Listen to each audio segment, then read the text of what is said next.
Նայեք ժողովուրդ ջան, Երեմիայի մարգարեության 29-րդ գլխում 12 խոսքից ինչ է Աստված ասում մեզ։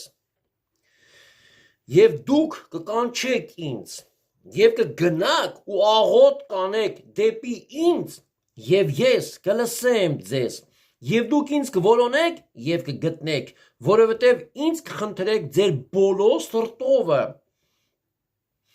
Եվ ես կգտնվիմ ձեզ համար, ասում է Տերը, եւ ետ կդարձնեմ ձեր գերությունը, փառք քեզ Տեր։ Այսինքն Տերը ուզում է, որ մենք ժողովուրդ ջան կանչենք իրան եւ աղոտ կանենք։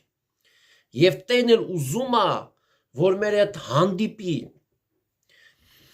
Բայց ոնց, ինչպես մենք գտնենք Տիրոջը, որտեղ գտնենք Տիրոջը, ասում է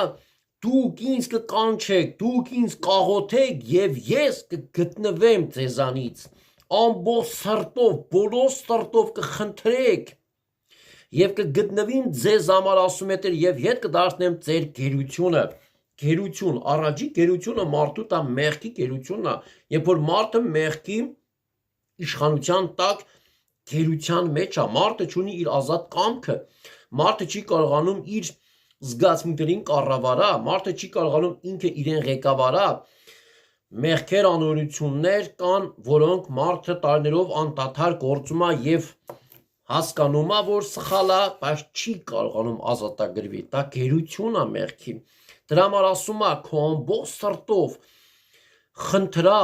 աղոթա, աղաղակա եւ ես կգտնվեմ քեզանից, դու կգտնես Տիրոջը, որտեղ քո սրտում եւ որ սկսես աղոթել անել եւ Տերը կգա Տիրոջ ներկայությունը կհեռացնա ամեն գերությունը, մեղքի գերությունը եւ Տերը քեզ կազատագրա, Տերը քեզ կբժշկա, Տերը քեզ կզորացնա։ Հասկանում եք ժողովուրդ ջան, մեզ պետք է սկսել աղոթ կանել առաջի Աստծո տունը, դա աղոթքի տունը հիմնվել, որ մարդը սկսա աղոթներ անել, աղոթներ եւ մեր սիրտը առաջի Աստծո տունն է, որ պետք է լինի աղոթքի տուն։ Մենք մեր սրտից պետք է սկսենք աղոթ կանել, մեր ներսի սենյակից փնտրենք Տիրոջը, աղաղակենք, աղոթենք, գտնենք։ Եվ ես ասում եմ կլսեմ ձեզ, եւ դուք ինձ կորոնեք, կգտնեք։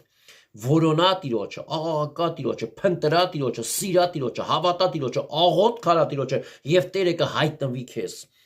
Եվ Տերը կմխիթարա քեզ, կբժշկա քեզ, կօրհնա քեզ, կողորմա քեզ, քո ճանապարհները Տերը կհաստատա եւ կուղղա, միայն թե սիրա Տիրոջը, հավատա, փնտրա, սկսա Տիրոջը գտնել։